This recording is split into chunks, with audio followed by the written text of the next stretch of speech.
Digital music. Trends. Digital music. Trends. Digital music. Trends. Digital music.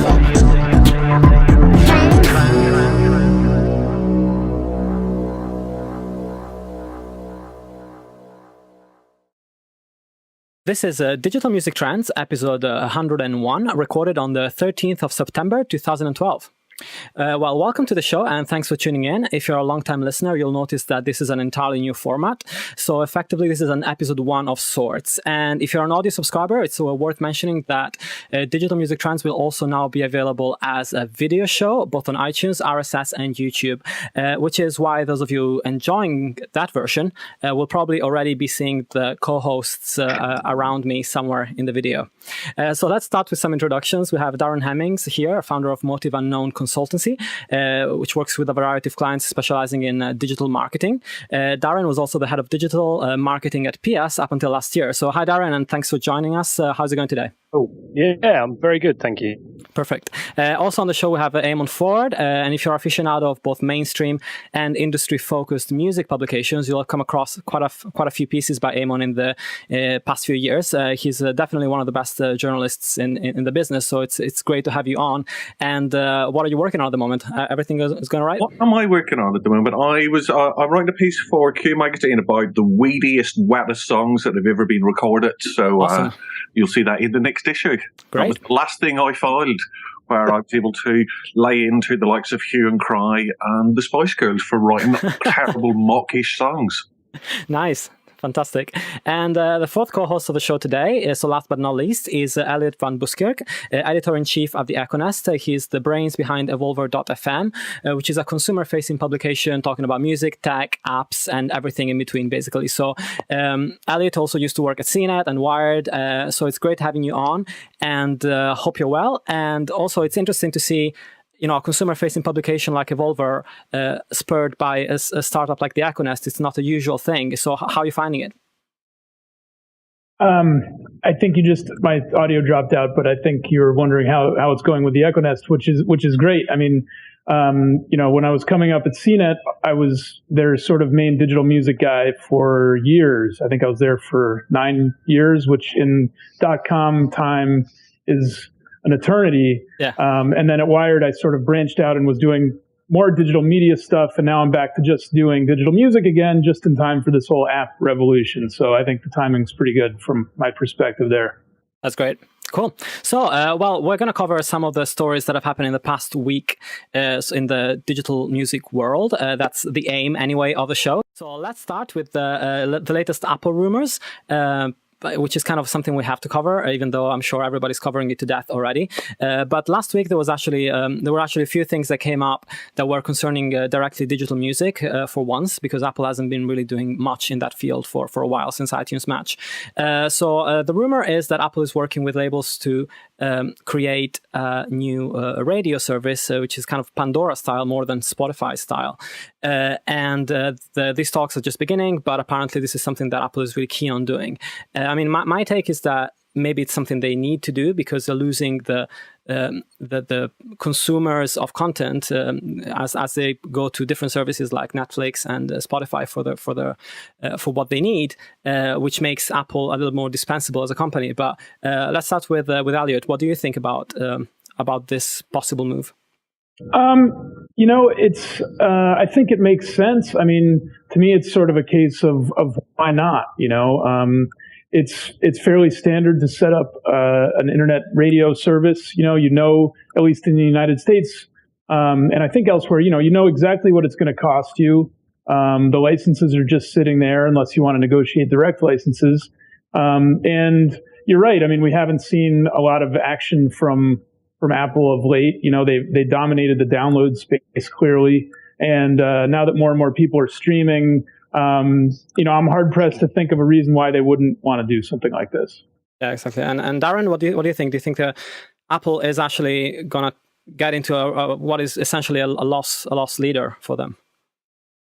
I think it'd be interesting to see, but I'm kind of with Eliot. It's why wouldn't you do it? It makes common sense to do it. I mean, I mean, it's a funny one, really, because on a personal level, I find myself wondering who uses these radio services, because certainly in the UK, I mean, I think in the US, Pandora's kind of dominated that area and has been a front runner in that respect. But in the UK, it sort of feels less so. And it's one of those weird things where anecdotally, I don't really know anyone that actually uses these things. It's a bit like when Spotify launched the Spotify radio. I mean, I could see why they were doing it and what the motivation was. But in terms of it being like a big move, it was less so, and so for me, it makes sense. It seems like an easy thing for them to do, and an additional feature, and that's all good.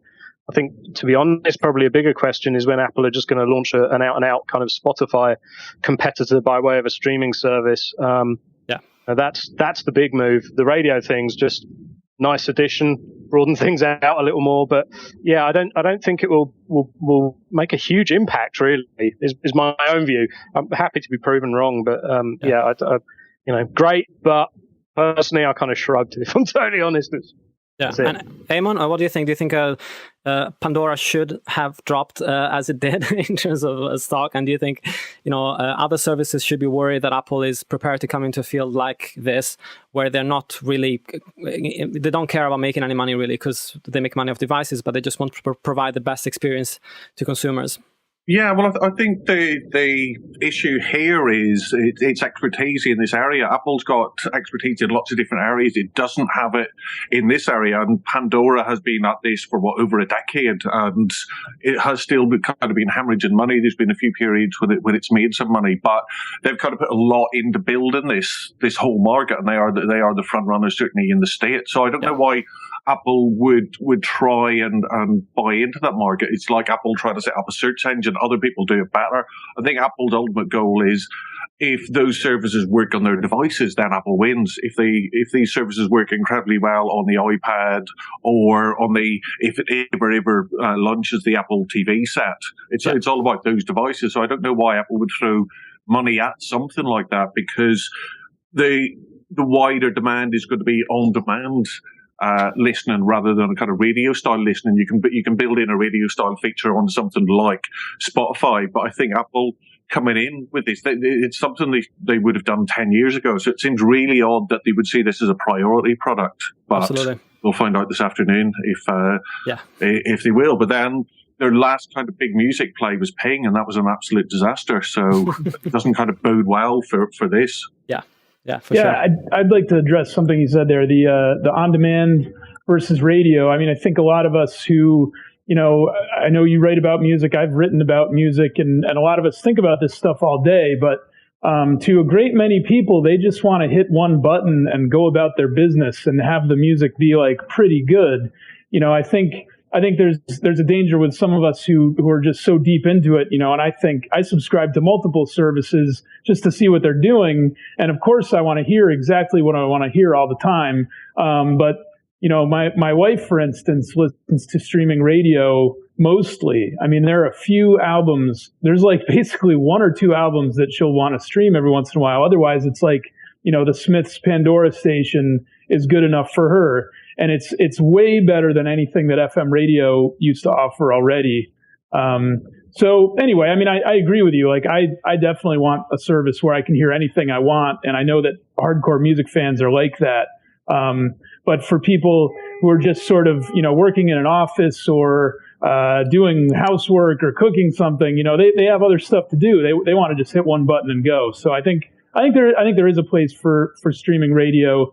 And now that we're seeing apps in the car, when you're in a car, you don't really want to be going, okay, like which Led Zeppelin album do I want to listen to right now? Because you'll wind up in the hospital or worse. I think that once we see these apps go into the car, it could make even sense for the hardcore music fans like us to get into streaming radio. I agree with what you're saying, though. I just thought I'd try to make that point. I just think that this whole idea of streaming radio, it's a nice add-on to a broader service, but for Apple to come with this as a standalone service, it just seems massively anachronistic for them, for a company that's always kind of hailed as being kind of ploughing a brave new future and taking us all with it. I think if they build it into a kind of on-demand stream in iTunes, then yeah, but as a standalone thing, I don't really see where their point of differentiation in the market's going to be, because Pandora's struggled for a long time to build up that that momentum, and Apple may have an installed base, but their users have got to get used from going from ripping CDs and downloading from iTunes to listening in a whole new way. So it's going to take a long time to shift those consumers.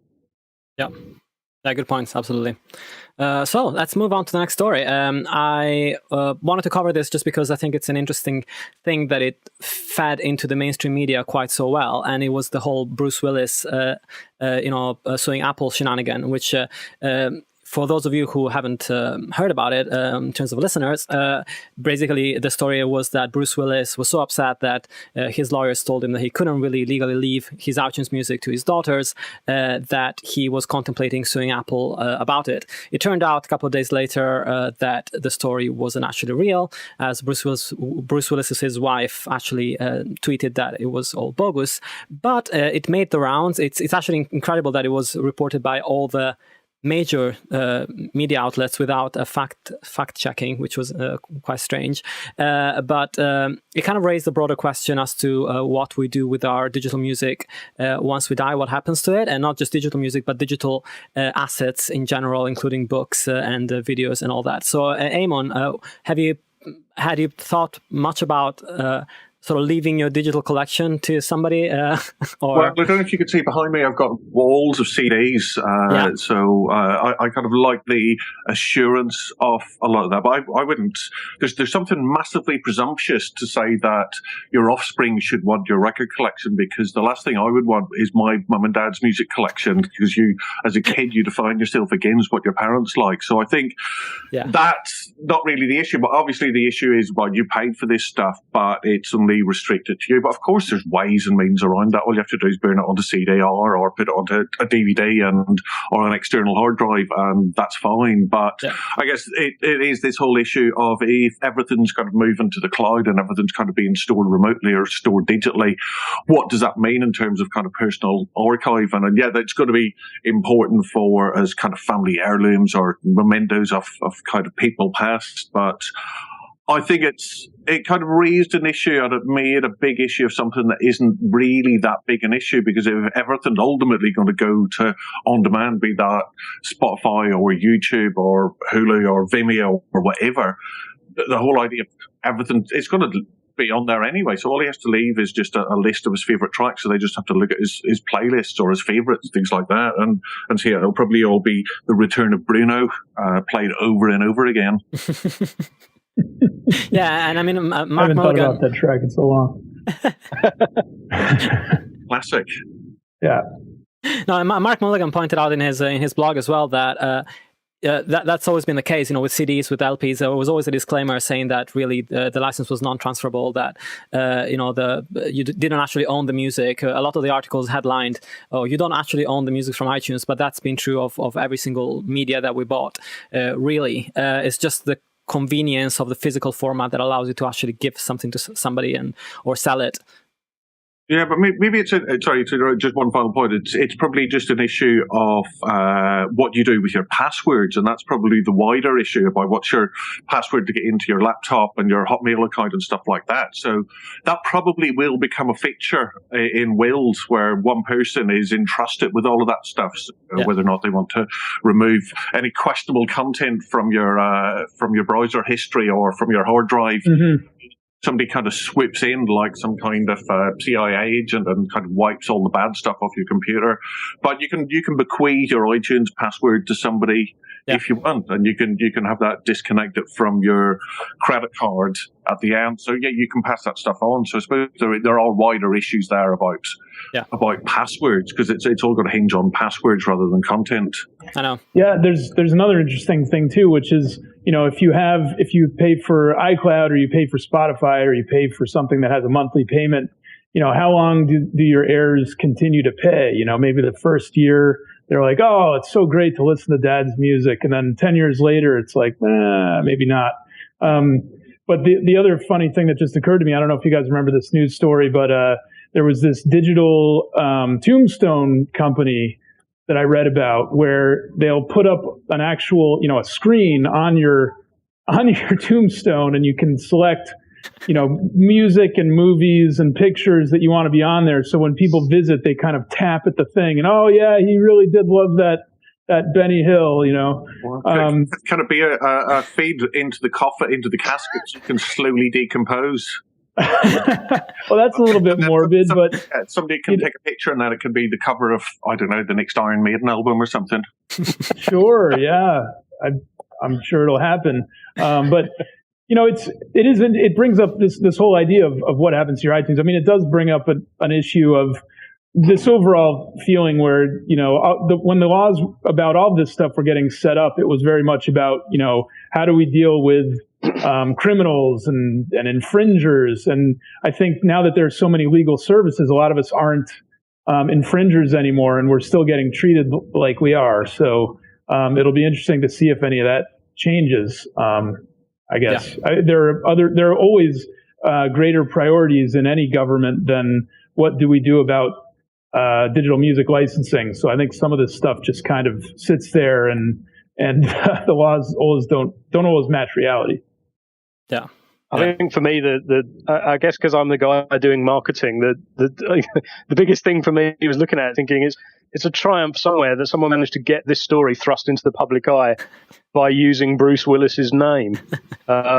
Because, you know, if someone just brought the topic up generally, there's no way it would become this much of a discussed area, you know. So I don't know how this started, but I really want to find the person that just seeded the story to start with, because it's genius. It's got to be Ashton Kutcher for sure, right? Yeah, you know, it's got to be just whoever managed to get it out there such that we're all talking about it now is a you know, a kind of guy I would love to have working with me, because that is a masterstroke. Yeah, has Ashton Kutcher just invested in one of these kind of legacy server cloud or whatever for people? That would be follow the money, right? Follow the money. Yeah. Indeed. Well, I wanted to segue actually this story by talking quickly about Share My Playlist and the fact that they've sort of diversified their business model by moving into creating Spotify apps for other companies. And I was thinking about playlists as something related to this, in that if there's a way to standardize playlists in a way that they can be exported and shared across different services, like what the guys at Tomahawk are trying to do, then it becomes a much more compelling way to pass on your music tastes and your music collection to somebody else as a structured metadata, so that they don't have to use the same service you used to have, or even have the same files stored that you used to have, but they have a collection of the playlists that you used to listen to as a metadata file, so they can apply it to whatever service they're using. So Darren, what do you think? Do you think that's just a crazy idea? I mean, I'd love to see it as an idea, and the whole, you know, I think all data should be portable. And obviously, in other areas, this has come up quite a few times as regards, you know, taking your data out of one service to put in another. But the reality is that in a commercial environment, you know, just as Apple proved so brilliantly with the walled garden, that they have absolutely no desire to make it easy for you to leave their service, because if they did, there'd be no consumer loyalty. The minute someone dropped prices, you know, if Spotify and Audio, for example, were slightly more in contention, I guess, on an even footing, you know, you just get a price war, and everyone would just edge down prices, and people will hop from one to the other and back again, and things like that.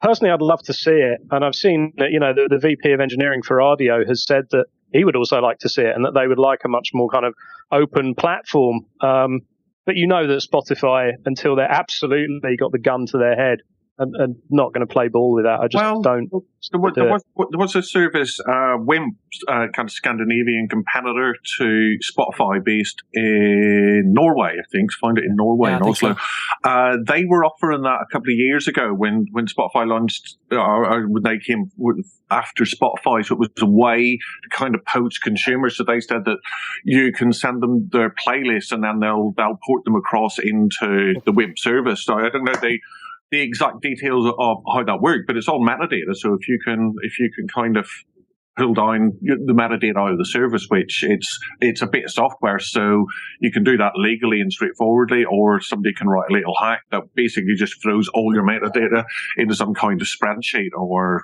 file, and then you just reload it into your new service. So it's it's probably the easiest thing in the world to pirate. So I don't know if I don't know when we're using that merely just as a kind of PR angle to get people to that. Because that's a whole Sean Parker argument about Spotify is once you build up lots and lots of playlists, they've kind of got you, and then they will upsell you to subscription and so forth. But if it becomes a fight over ownership of playlists, then I can understand why Spotify and others would want to kind of lock down on that. Yeah. But then again, is it like, would they legally have to hand it over? It's like when you want to change mobile phone operator, you get your PAC code, and as long as you paid your bill, you're legally allowed to move across. So maybe it's going to become like that. Yeah. It's funny, actually, just to touch on your Spotify comment, because I'm now much more of an audio user than a Spotify one. And it's specifically because of the fact that Spotify's kind of interface is so unwieldy and horrific for me that trying to manage these playlists where you can't have them separate to albums and things like that just means you wind up with a kind of fairly unorganizable load of crap in your client.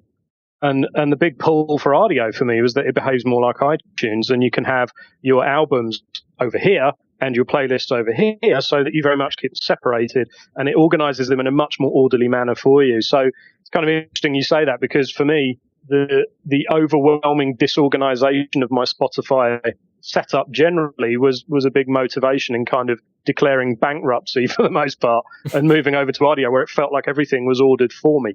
Yeah, well, I use both, but I prefer the interface in audio. The app's much better. The desktop player's a lot better, obviously, because I have both hooked up to Sonos, so they both kind of look the same when you're within the Sonos. But I suppose the one thing that Spotify has to its advantage is that lots of people are on there and lots of people are making playlists. So I end up kind of cherry picking playlists that friends are circulating, be it on Spotify or on Facebook, and then I play it through there. But obviously, if there's a way to export that to audio, I probably would. Yeah. I'd like to weigh in on this too. One of my favorite articles I've ever written was this thing for Wired called, I think it was 4 Reasons Music Needs One Big Database. And I was arguing exactly for this, for sort of the ability to move playlists from one service to another, to share it, regardless of what your friends use, very much the Tomahawk idea. But the point that I was proud of making, or one of them, again, yay for me, I wrote a great article, but we all have our favorites, was that, the big barrier for a lot of people to subscribing to one of these is, what if I spend 5 years in this service and I build up all my playlists and I'm in there, and then something else comes out and I'm trapped? Why do I want to make a commitment? Why do I want to spend money if I'm just in this like roach motel or whatever you want to call it, where then you have to rebuild your entire musical environment from scratch every time something cool comes out? And so if all of these services banded together and formed some type of consortium, or, they each give a board member to some organization that's just about interoperability, and they say, okay, let's just compete. Let's see who can actually win this thing. And we each get to tell our potential customers that they're not trapped. More people, I think, would subscribe. If you're really thinking about $10 a month for the rest of my life, regardless of who I'm buying it from, and I get the same playlists and same ratings and same, everything that you build into this stuff, I think more people would subscribe, and it would, whatever expression you want to use, grow the pie, raise the water level across the board. I think it could help all of them. It would take a little bit of fearlessness on their part, because then they'd really have to compete. So that's the barrier. I suppose that's the equivalent to the Philips Red Book standard for CDs that was introduced in the 80s, so that if you wanted to carry the CD logo either as the manufacturer of discs or manufacturer of CD player, obviously Philips got a royalty from each, but you entered into this explicit agreement that your CD would play on any CD player and your CD player would play any CD. So exactly, it never would have taken off. Yeah. Yeah, and it seems like we've kind of ended up talking about Spotify, which was another thing that I wanted to just quickly talk about, because they've had quite a few bits of news. It's mostly rumors really out this week, mostly about the new web-based client that is in the works. There are also some stories started from the New York Times blog, talking about the fact that Spotify is making a profit off their paying customers, but is still losing money due to the huge amount of free plays that people that are ad sponsored, but that don't generate enough money to actually for them to recuperate the money they have to pay to the music industry. And there were a couple of interesting articles that you guys wrote, one from Eliot and one from Darren. So I wanted to start with Eliot's talking about the fact that music is too expensive to be free, but too free to be expensive. So just quickly sum up your thoughts on that. Well, yeah, Spotify's dealing with the same problem that all of these companies deal with, which is there is always a free option. And, when I first met Daniel Ek, which is not Eck, I was surprised. It's apparently Ek.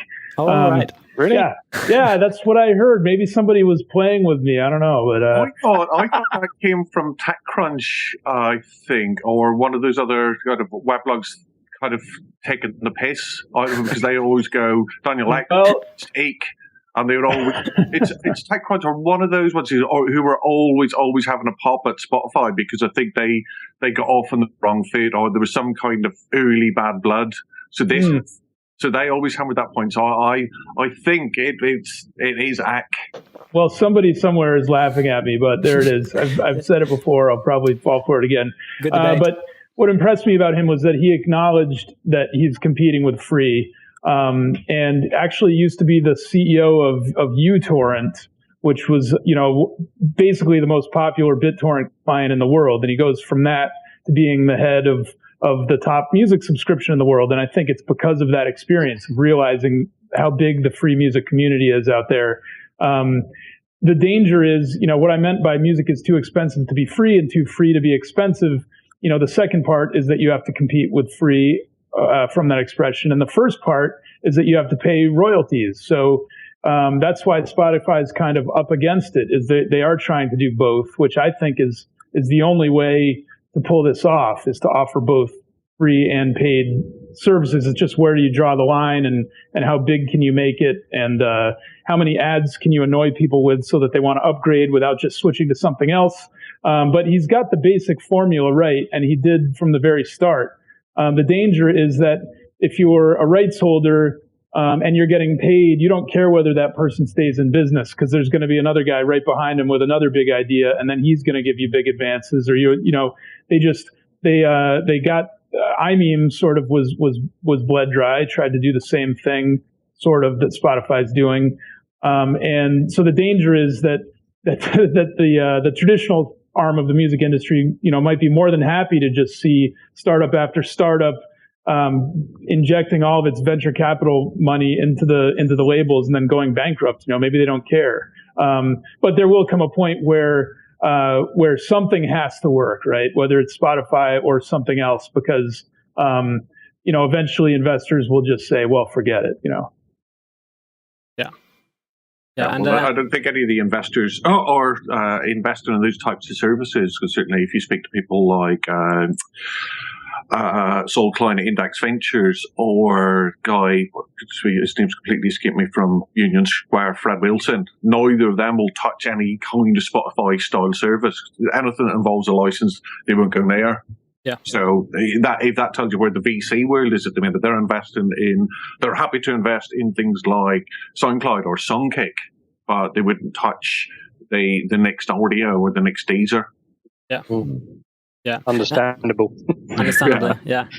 And Darren, you had another article on Spotify this week, which was published by Music Ally, which was talking about another sort of issue that's surrounding the whole Spotify ecosystem, which is the fact that there is no publicly available data on the number of streams that are happening, which means that if a band puts an album out on Spotify, they have no way of influencing their presence or showing how much people are listening to it on the service. So what got you to thinking about that? And obviously, because you come from a marketing sort of perspective, and you have to make choices as to where your artists are going to put the music. I think really it's a pretty deep area to get into, and it's quite a dangerous one for someone like me who's still working with bands and in marketing, because a lot of it relates to working with artists that have aspirations at radio, and certainly in the UK, Radio 1 is still the kingmaker in that respect. If you get a playlisting or, certainly an A-list, it makes or breaks artists. If an artist doesn't get playlisted and they are a radio-friendly artist, then it can be the nail in the coffin for the campaign. And the flip side of that is if you get an A-list or potentially an unexpected one, then your campaign is off and running, and it's a real kickstart to things. So within all that, Radio 1 are obviously then looking for certain statistics to see what buzz there is around an artist and their campaign. And the problem at the moment for me with Spotify as a guy working with bands, I guess, is that, everything that happens on Spotify is still quite a walled garden. It's not very public. And those stats are available, and I can get those stats as regards plays. And I have to say, to their credit, the statistics and the info that you get from Spotify is fantastic, because it's kind of all people listening to your release, which, you can look at Facebook and that's all people that have liked your band. But a lot of people like bands just to say that they like them, and there's very strange things can go on there. Whereas Spotify is much more like the people listening. So the genuinely active kind of people enjoying your music. So in that respect, the stats you can get are fantastic. So they've got the data, but I think my issue basically, which I was raising in the article, was that because play counts around all of their music isn't public and doesn't feed into services like Next Big Sound, which it's kind of an open secret that everyone knows that Radio 1 look at Next Big Sound and the public profiles there to gauge what's been going on with your artist. As I said in the article, it's quite simple. If you put a track on SoundCloud or you put your thing on YouTube or whatever, it counts on that graph that they look at. That then helps your case with radio for support. If you give it to Spotify, you've got no real way of demonstrating how much reception that's had. And as a consequence, you can run an outside risk of Radio 1 misunderstanding your campaign. Now, I have to say, I think the article was very much using Spotify and streaming services as the kind of focal point. I think in truth, the actual problem, as much as any, is simply that Radio 1 is quite myopic in the way that they look at statistics around an artist. And as a consequence of that, you can get these very awkward situations arising where feedback from Radio 1 may be that they're not seeing anything happening, when if they just tried a little harder to look around, they might see that, in fact, a lot is happening, but they're just not seeing it on the Next Big Sound profile. So that was the kind of thrust of it. But I think it would be good, and I think there's probably other, benefits around that for Spotify as well, to demonstrate how well the service is going down and things like that. Of course, as I noted in the article, there's no question it would lead to a whole new round of grousing about who's getting paid what and for that. People will use it as a stick to beat them with, but I still think it would be a good thing to have happening, and it would give a lot more weight to bands engaging with Spotify and using it more as part of their kind of, I guess, pre-album promotion, because that's really what you're talking about. You're talking about the first single where you're coming back. You need that impact at radio, and once you've demonstrated that impact and you get a good result with it, then Radio 1 will be more likely to support you around the second single and things anyway. But it's around that point that I think is quite critical, and that's where Spotify could help. But I guess there's a final part that you can pull in as much data as you want. You can talk about Facebook likes and YouTube views, and even if you throw in Spotify plays. But the final question really you want to ask is how much marketing budget and advertising budget you're going to be throwing at the track as well. So it's still that's a massive factor as well, where even with all these layers of digital data, they'll still look at it in basic cash spend. How much money are you going to throw at this? So if you throw money at it, it'll be successful and we'll get in there early. Yeah. So you've got to, but obviously having that Spotify play, it's just another thing to get you, get your plugger hired at the playlist meeting and get your artist or your track in there. So yeah, it's because if that's where people are consuming music, then yeah, it has to be it has to feed into the wider media ecosystem. That's right. I mean, it was only as we saw with the streaming charts, they were absent very noticeably for a long time until it became such a glaring omission within the chart structure of there's a whole raft of whole tract of the music industry is now listening over here that's not even being, accounted for. And I think the same applies, as a sort of measuring the cultural impact, I guess, across services like that. To ignore it is to do so at your peril. But I don't know if it is. It feels like it's more of perhaps a UK argument, because radio is obviously still more prevalent here. So I don't know, Eliot, in your case, radio's a different beast in the US, right? It's not such a game changer now. It is. I mean, it's people on the internet, which is people having conversations, tend to listen to music on the internet. I mean, radio is actually much larger than anyone would think it is. The conventional wisdom is that it's over, but there are a ton of people listening out there all the time. I mean, I go on, I'm sort of a regular on the WNYC Soundcheck, which is an NPR radio show that's nationwide. And every time I'm on there, I get people from high school and college I haven't heard from in years, and they're not finding me on the internet, I mean, that's just one version of this. And I know on road trips, I'll get bored of what I have on my phone, or I don't want to mess around with it, and I'll turn on FM radio in a car. We could be nearing the end of that. I think the car is kind of the last bastion of FM radio here.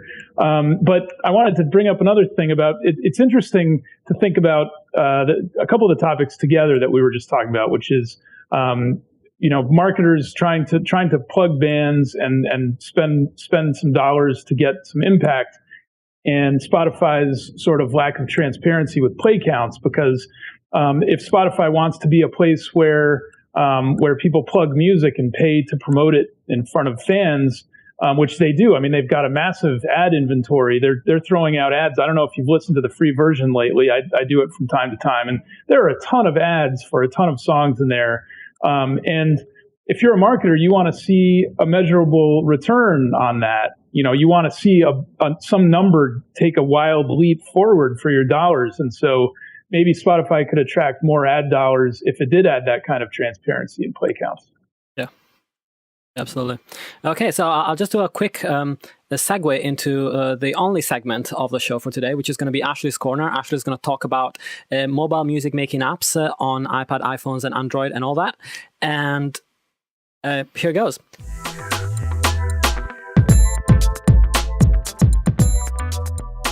Hi, my name's Ashley, and it's great to be here, part of Digital Music Trends. I write a blog all about mobile music making called Palm Sounds, and I'm going to tell you a little bit about the kinds of things we cover and what to expect from these short interludes in digital music trends. When people talk to me about making music on mobile devices, they're usually a bit confused and they wonder what it is I'm actually talking about.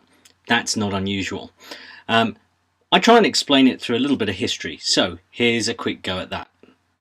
So let's start with early mobile music devices. Anyone remember the Casio VL-Tone?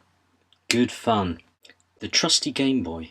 Great for making chip tunes. Lots of lovely beeps. The old style Palm OS device. Not such lovely beats. Windows Mobile? So now people are using iOS to make music, and in all kinds of different ways, and using all kinds of different applications. People are using iPads, people are using iPhones, people are using combinations. I've seen people performing with iPads. But what kind of tools are they using? Well, there are loads of great things out there. And over the next few weeks, we're going to be covering some of the most exciting apps for iOS and for Android, and lots of other interesting stuff too. So to give you a taste, let's look at what's really, really amazing in the iOS world right now. So, one of the most exciting developments in iOS this year has been the arrival of Andrea, a 48-track digital audio workstation that runs on your iPad. Lots of people didn't believe it would arrive. Lots of people thought it was vaporware. In iOS terms, it is expensive at about £35, but in real terms, that's nothing. So, we'll be talking about Andrea in a bit more in another show. And what else is interesting? Well, another very, very amazing application is Impactor, and this drum synth has only arrived in the last couple of days and it is truly amazing. More about that in another show. But it isn't just iOS where there are really interesting and amazing things happening. Android has its day as well, and applications like Caustic 2 are really catching up with the iOS world. Now, Caustic has a drum machine, a series of synths, and it has a modular rack coming to it in the near future, we hope. So, just as exciting. So, over the next few weeks, we'll be talking about what are the most interesting things happening in mobile music creation in iOS, in Android, in any other operating systems that you can use to make mobile music, and also looking at hardware as well. So there's loads to talk about, and I hope to be able to bring you up to date with all the news starting as soon as possible. Thanks for listening.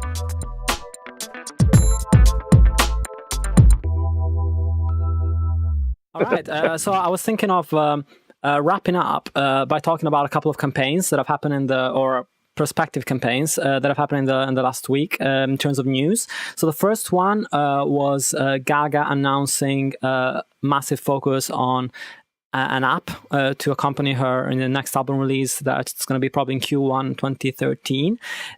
So even to the point of encouraging her fans to buy iPads for Christmas to be able to enjoy the album in its full extent. So the argument is, what do you guys feel about apps accompanying an album? Is this something that is only for a very few select number of artists? Is this something that is going to be democratized eventually and will become something that more artists can do without actually losing a boatload of money out of it? My particular take on it is this is going to be an incredible shakedown in the industry, and it's going to expose the kind of threadbare artists that think they're artists and think that they can work across multiple disciplines. And I think that's all for the good. I think somebody like Bjork was able to do it because like the biophilia app was conceived right from the beginning like that.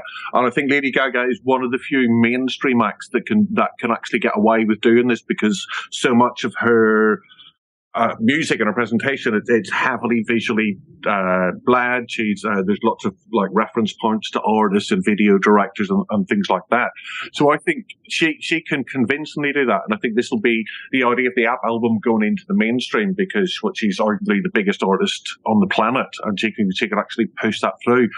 But what you'll see is loads of terrible artists who don't have the same kind of artistic vision being exposed very, very quickly by coming up with something really flimsy and really pathetic and trying to do the same just because Lady Gaga did it. And I think more than doing a terrible album, I think this will really expose the shortcomings of terrible artists and hopefully get rid of them. So I'm all for it. This is like in Taxi Driver, this is the great rain that's going to wash the terrible artists off. I'm happy to see Ronan Keating or whoever is trying and do some kind of whizzy interactive app with no ideas as their tiny pea-sized brain ricochets around their hollow skull. I'm all for it. Well, I'm a huge believer in the idea that apps will successfully replace albums. I mean, digital music, basically, it was a delivery system, and not a lot changed in terms of the artistic possibilities. You have ones and zeros on a CD, you have ones and zeros in an MP3, and it's coming out of speakers, and that's that. I guess we lost the album cover, and it was disaggregated into singles, but those were the only two artistic impacts of the first wave of digitization.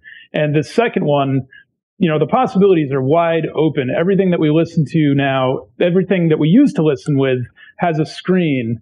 Most of these screens can be touched or pointed at in the case of tomorrow's televisions. And just the range of what's possible. The Bjork app was one, we all talk about that. Looks like Gaga's doing her thing. Bob Dylan did one where you have to stand exactly in a location to unlock pre-release tracks for his album that came out earlier this week. And I think that there are so many different ways to do it, and that's what's going to make it interesting. Right now, we're seeing a lot of cookie cutter artist apps where it's like, here are my tour dates, here's my Twitter feed. But as they sort of figure out how to express their personality, it's going to get very interesting. And there's also the fact that these apps, even beyond just an album, having an actual artist app where an artist can maintain the relationship with the fan. And if you really love an artist, you're going to keep checking in. If they can keep the new content coming, they can actually own your whole experience and not have to use an intermediator. And it's basically like you've basically tattooed that artist onto this thing that you look at all day long. So I think sorry, I was just going to say, once you actually get a decent sized community, they carry that themselves. Because I was speaking to Michael Schneider at Mobile Roadie about this quite recently, and he said that you should have seen the traffic for the Adele app, even though obviously she wasn't doing much because she's pregnant and taking time out to kind of get ready to have a kid. Even so, the community was so active that this was the discussion board was still rolling because all the fans there was a point where the fans were just running everything. So Adele didn't need to do anything. She didn't need to check in and do an update. She didn't need to release a single. She didn't need to appear on TV show to trigger this discusussion. There's a certain point where the artist has such a volume of fans that they don't need to do anything. And somebody like Gaga's got that as well, where the fans are so rabid and so interested in everything that she does. And it kind of goes beyond what she's doing. It goes into this kind of mindset that all the fans buy into. Yeah. I mean, I think from my side of it, I like where these things are going, and I like that people are experimenting with it. And I've been, because I think you got like a high end element to this with someone like Gaga, where there's obviously a fairly limitless budget can be thrown at it and everything else.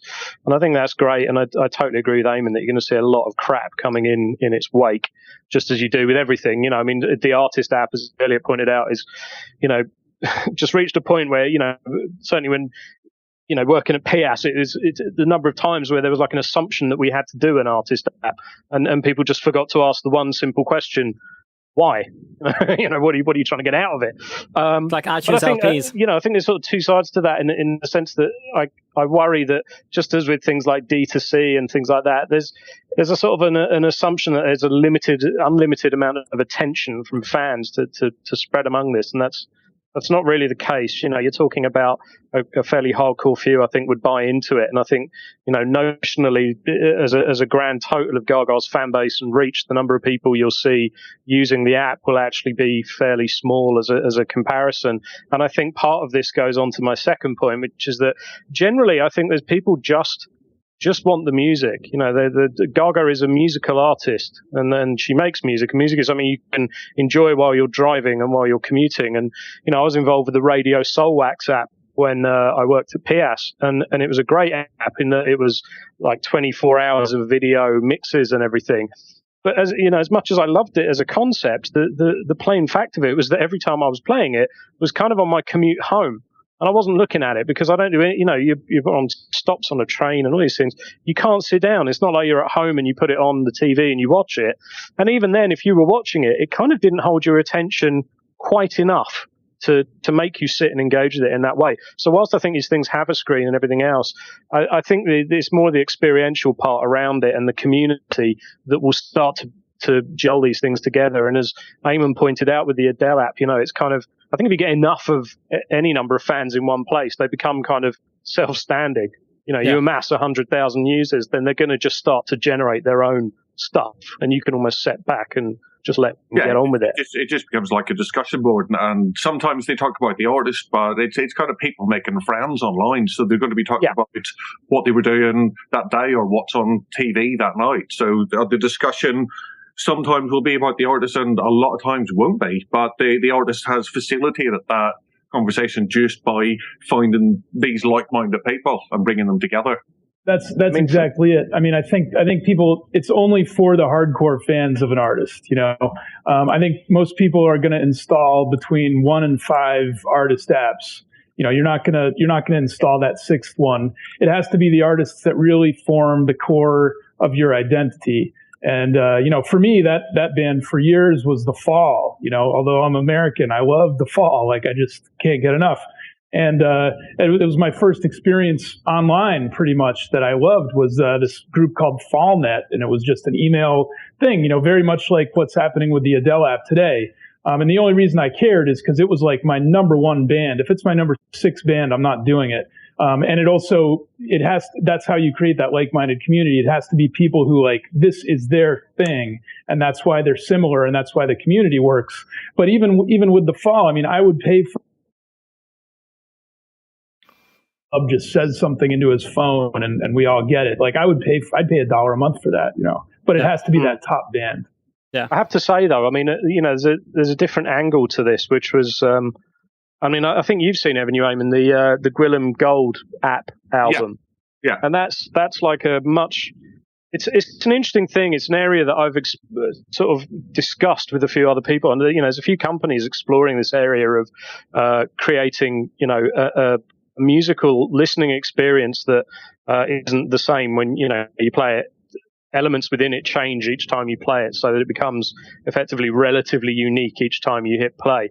And the Gwilym Gold album, that is an app for iPhone and iPad, kind of does that, and it doesn't actually do anything else. So there isn't really much to look at and things like that. It's very much the emphasis is on the audio. But I think it's kind of an interesting point, because a lot of times, you either get a very token experience with messing around with the audio, in which you become the DJ or the manipulator, if you like, or you just get a bunch of eye candy and stuff to poke and push around while the music plays, but the music is still the same. So I thought the Gwilym Gold thing is actually pretty interesting, because it's kind of low key. This isn't a guy equipped with the PR clout of Gaga, but it's an app I wish more people would pay attention to, purely because, having played around with it, I think it's the start of quite an interesting area, which is that you've got a pretty good album. I mean, obviously everyone's tastes vary and things, and it's a little bit left field, but mercifully it's not completely in the kind of Brian Eno realm of generative ambient stuff where you don't really care that it's just ambient and you're not really following a melody. It's just there. It's not in that kind of category, and it's kind of interesting in that sense that you do put it on and walk away, or you'd put it on your iPhone and put it in your pocket, because it is a listening experience. But I certainly liked the idea, and and I think it's quite brave on his part, really, to make something that just in each instance is you hear slightly different. I'd spoken to him about this and kind of the people that were involved with it, and I said that this may be something that comes on the next album of the next generation. I said you should have an option to kind of save favorites, because there is that whole thing about the album. Each track's going to have a different incarnation, and you might hear a terrible one, and then suddenly, from your perspective, here's the definitive version of track 7, and you want to be able to somehow bookmark that. And maybe they limit it; you can only have one definitive version of each track, and that's it. And then you have to choose to delete if you find a better one. But there should be some reward for the listener to sit through all these different incarnations. Yeah, no, I agree, and I think there's a degree of. I was feeding back to the guys that made it, and I was kind of saying then the problem is that I've not heard the definitive version. So it takes about 5 plays to understand what's changing, because obviously on the first play you have no idea what's there and what's going to not be there in the future, because obviously the vocal line is pretty much consistent throughout, so it takes a little while, and I think that's perhaps its weakness, is that, again, I think for the most part people are actually a bit lazier than we realize, and they just kind of want to hear it. But I thought it was just a very interesting area, because you've seen people like Eno and do all this kind of generative ambient thing, and that's a little bit more boring in most senses. But I think the Gwilym Gold thing was actually very interesting, and I think if you applied it to even broader artists, if I don't know, Radiohead or someone were to try and do the same thing, I'm pretty certain everyone would be hailing them as some next level genius. Bands during their future, but don't really it's a lesser known guy, maybe not. Don't really do that anyway by just playing a Warp Record sampler in different order and wheeling over the top and calling it their new album. Yeah, potentially so. But yeah, well, you know what I mean. I haven't heard that William Gold album app, but I'm going to check it out. I think Eamonn's idea of bookmarking the best version is fantastic. And of course, then you'd want to share it with the community. And then, of course, everybody would vote on, well, which is the best definitive version. And then, of course, there's a re-release of here's the static version of the album with, crowdsourced production, essentially. I think that's a fantastic idea. And you'd get, certainly I would write about it when that re-release came out. You'd get a whole nother publicity bump, Yeah, well, that's actually another company, but sorry, Eamon, there's another company that I've been talking to who they're actually looking for artists to work with at the moment for reasons that'll become clear in a second.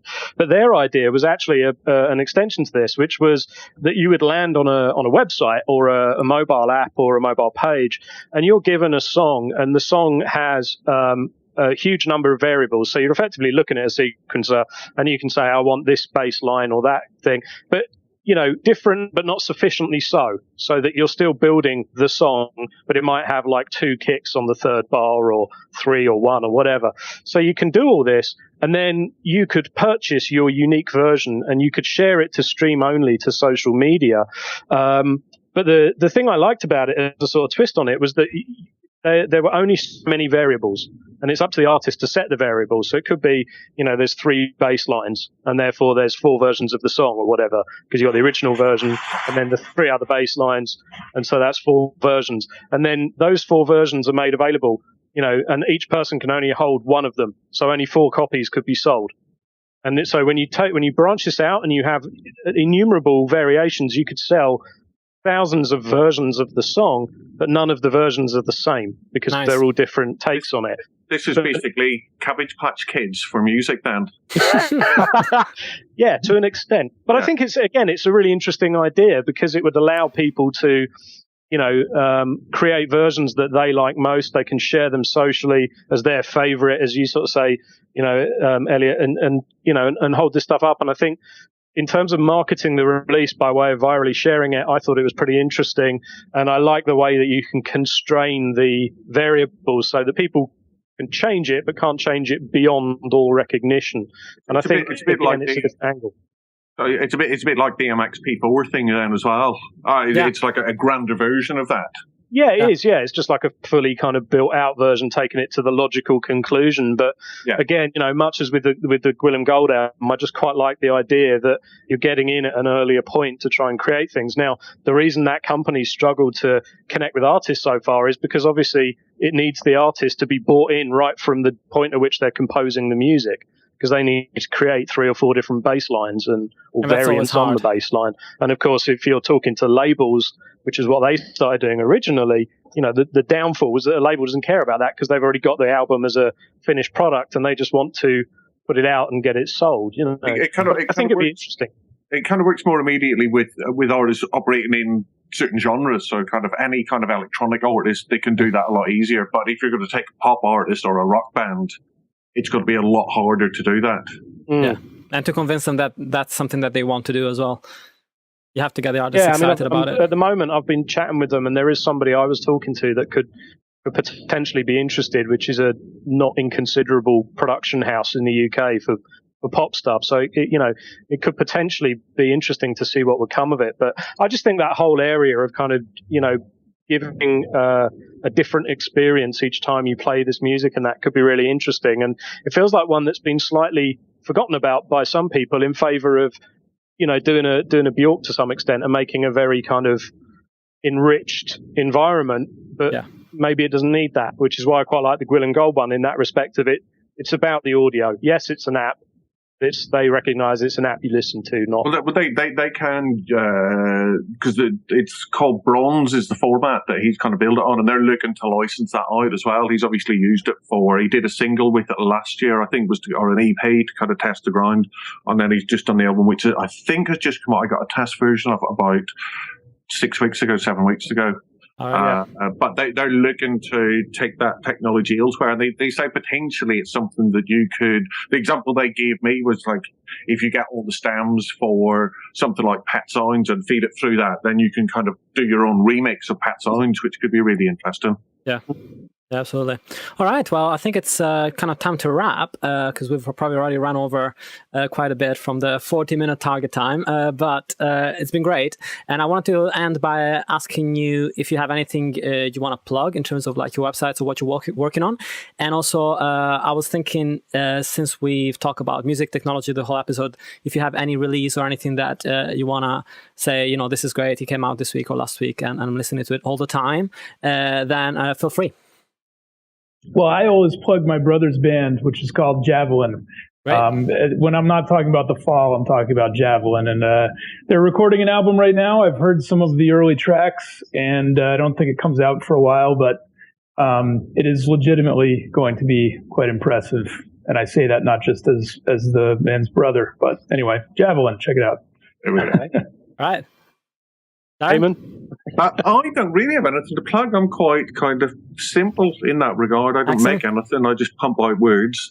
I'm trying to think if there's anything remotely interesting coming up. No, I'm just punching out words for pennies, I think. Excellent. And that's it, really. So keep Cool. reading them. Cool. Darren?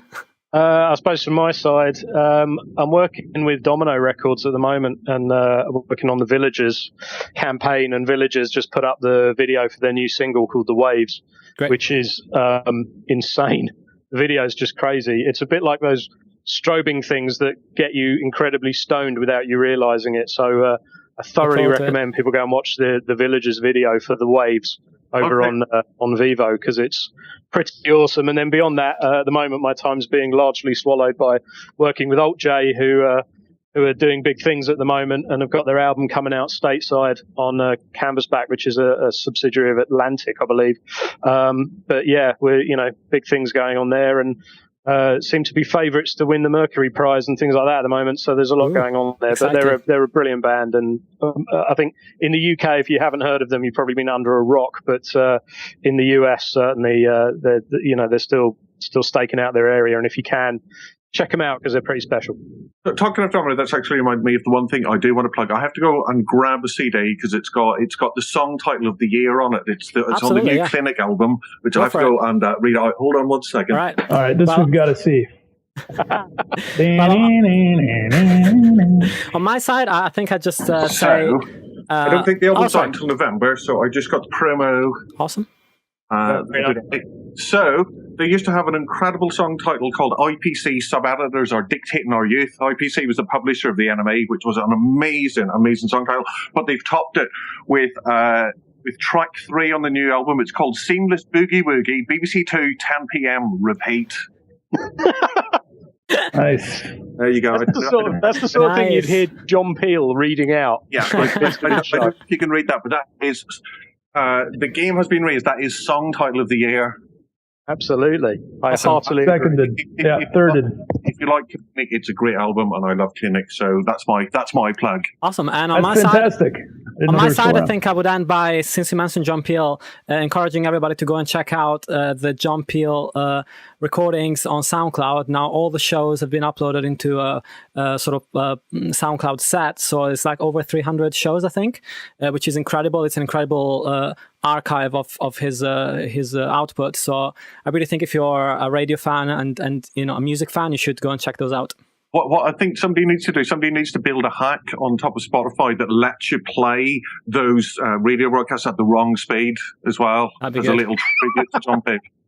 So you've got a 33 1/3 or a 45 button, and you can choose the I full think Peel that would experience. be the ultimate John Peel tribute. That's a good idea. That's great.